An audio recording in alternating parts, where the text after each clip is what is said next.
These are no-cost, low-cost solutions to piloting your libraries, right? So this is a great way to utilize sort of free or nominal cost platforms to host your information.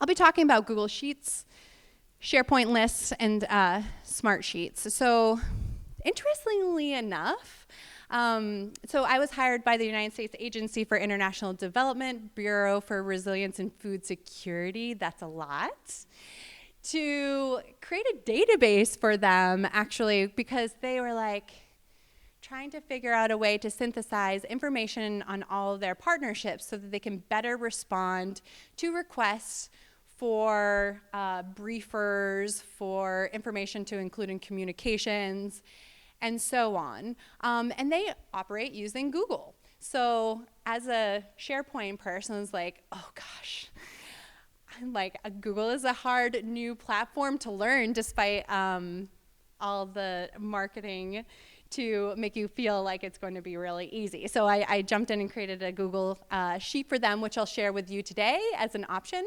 SharePoint lists. Seems like very many people in the audience are familiar with SharePoint lists. And then Smartsheets. So I can go over sort of the full spectrum of possibilities for you all and how they can be used to build your knowledge base and ultimately transform your knowledge flows from something that might be ad hoc or team-based to a corporate flow of knowledge. Yes. Okay, so here with Google Sheets, like I said before, the agency really wanted to create a catalog of examples where they could pull, based on a full filter feature, examples to use in communications, that also lessons learned for future program design. They wanted to understand like contributions from each partner and things like that. So what I did was they had already identified this need, so it was really simple in that way. But the next step was interviewing folks, right? So like, Sally, what do you need from a database? What do you need to look up?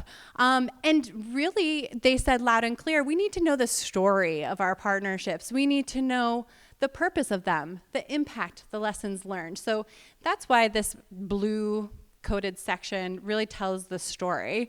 And then there are other coded sections that speak to geography, and then also the context for the team. So there are teams within the teams, some that work on water, some that work on nutrition, others that work on resilience. So being able to filter examples by that was important.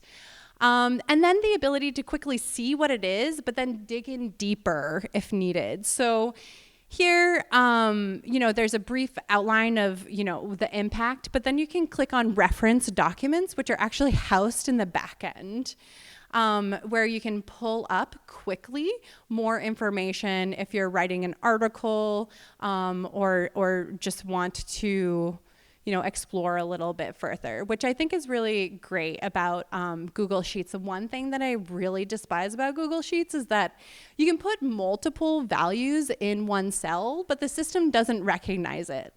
So you can put in, I think this applies to, for example, this entry with multiple countries because it's regional. You can put in Honduras, Peru, El Salvador, but the system doesn't recognize the unique values, so you can't filter by them. Unless, and so those are multiple values, obviously, in one cell. Alternatively, if you only need like one value per cell, then you can create a drop-down menu and have it filter easily, if that makes sense.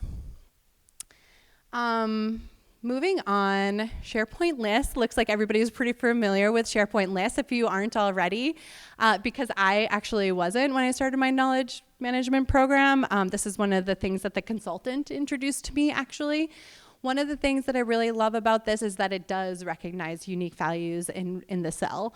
So you can create metadata term sets based on your key informant interviews, and then use that to enter in your data, which is really nice. You can link to document libraries within the system. You can attach files directly, which is really nice. So you don't have to like click around, it's just right there.